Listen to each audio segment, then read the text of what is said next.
마련했습니다. 캄보디아에서는 한국의 지원으로 농지가 새롭게 태어나 큰 경제적 이득을 가져다주고 있습니다. 이재훈 기자가 다녀왔습니다. 캄보디아 수도 프놈펜에서 자동차로 2시간 정도 거리에 있는 캄퐁 참주 밭데이 마을.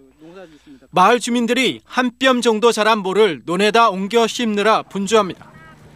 작년까지만 해도 이맘때는 벼농사가 불가능했습니다. 비가 내리지 않는 건기이기 때문입니다. 그런데 한국국제협력단 코이카가 거대한 저수지를 만들어주면서 사정이 바뀌었습니다.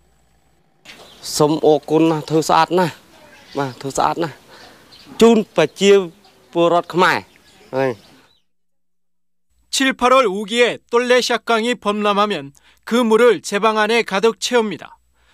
그리고 나서 11월부터 다음해 5월까지 이어지는 건기 동안 이 물을 이용해 농사를 짓게 됩니다.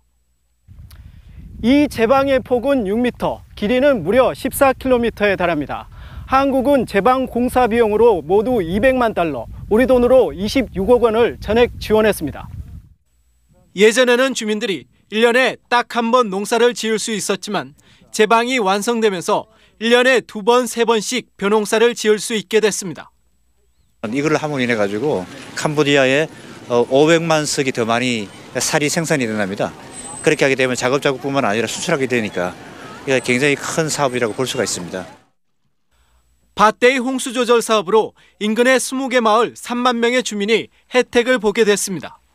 대대로 가난하게 살아온 주민들은 이제 잘 살 수 있다는 희망에 들떠 있습니다.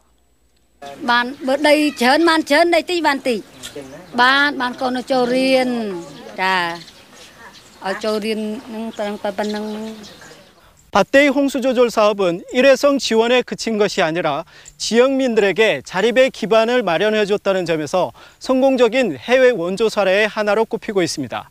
캄보디아 캄퐁참에서 MBC 뉴스 이재훈입니다. 설 기간 동안 뉴스데스크에서 스포츠 소식도 전해드립니다. 프로농구에서는 KCC가 2차 연장까지 가는 접전 끝에 오리온스를 꺾었고 배구는 삼성화재가 대한항공을 눌렀습니다. 두 경기 모두 노장 투혼이 빛났습니다. 전주롱 기자입니다. 올해 36살의 노장 추승규는 연장전에 접어들 때까지 단 9득점에 그쳤습니다. 하지만 연장전 시작과 함께 기다렸다는 듯 3점슛 2개를 연속으로 꽂아 넣었고 오리온스의 끈질긴 추격으로 접어든 2차 연장전에서도 레이업 슛을 성공시키면서 상대의 파울까지 얻어내는 노련함을 과시했습니다. 얻어낸 자유투도 모두 성공시켰습니다. KCC는 연장에서만 17점을 몰아넣은 추승균의 활약을 앞세워 오리온스를 꺾고 5위로 올라섰습니다. 오늘 좀 몸이 안 좋았는데 초반에 아무튼 뭐 연장 들어가서 좀 살아난 것 같아가지고 기분이 좋습니다. 한편 모비스는 박구영이 3점슛 6개를 포함해 24득점을 올리는 활약을 펼치며 LG를 눌렀습니다. 배구에서도 노장의 투혼이 빛났습니다.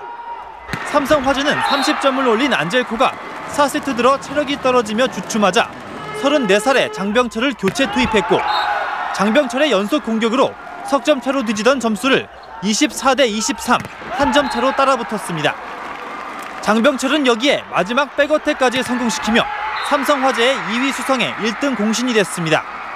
선수들이 많이 지쳤을 때 힘이 가장 있는 게 저밖에 없기 때문에 제가 뭘 해야겠다는 마음을 먹고 들어갔던 게 저인 것 같습니다.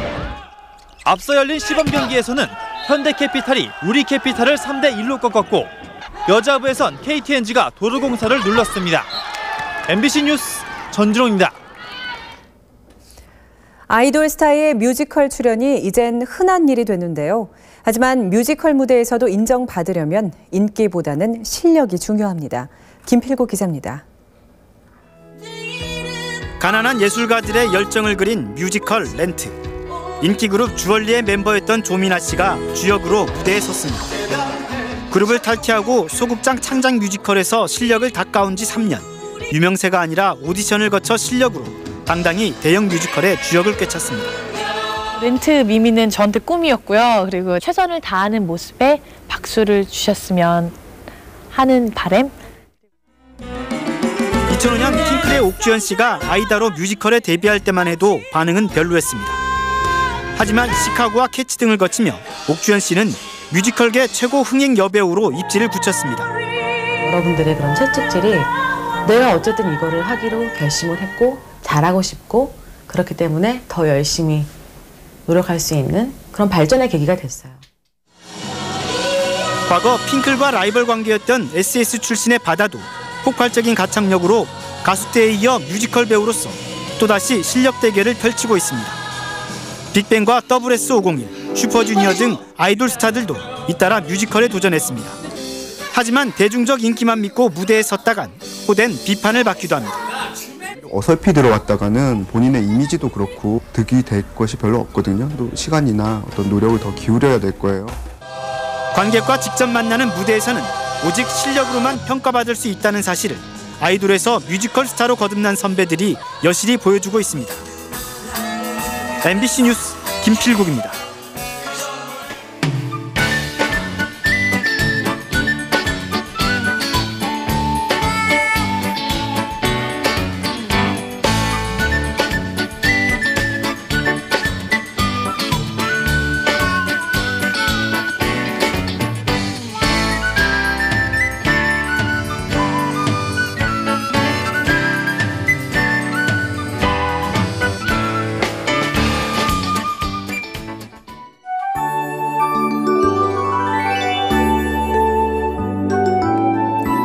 오늘 밤과 일요일인 내일도 중부와 호남 지방을 중심으로 계속 많은 눈이 쏟아지겠습니다. 지금도 서해상에서 계속 눈구름이 발달하고 있는데요. 서울, 경기 지방도 눈이 내리고 있습니다. 충청과 호남 지방에 이어서 경기 남부 지방에도 대설주의보가 내려졌습니다. 앞으로 그 밖에 서울, 경기 지방에도 대설특보가 확대될 것으로 보여집니다. 충남 북부와 제주 산간에는 최고 20cm, 또 서울, 경기와 전북 지방에는 3에서 7cm의 많은 눈이 예상됩니다. 그 밖의 지방도 1에서 5cm 정도의 눈이 올 것으로 보이고 눈은 내일 낮부터 차츰 그칠 것으로 보입니다. 내일도 서울의 아침 기온은 영하 9도, 낮 기온이 영하 3도에 머물면서 춥겠습니다. 내린 눈이 그대로 얼어붙을 가능성이 높기 때문에 빙판길 조심 운전하셔야겠습니다. 설날에는 구름만 다소 낄 것으로 보입니다. 기온은 내일보다는 조금 오르겠지만 여전히 추울 것으로 보여서 성묘길 따뜻한 옷차림 하셔야겠습니다. 연휴 마지막 날에는 다시 영상권으로 올라서면서 추위가 풀리겠습니다. 귀갓길에 날씨로 인한 불편은 없을 것으로 보여집니다. 연휴가 끝나고 출근이 시작되는 수요일에는 전국이 대체로 맑겠고 비교적 포근한 날씨가 예상됩니다. 날씨였습니다.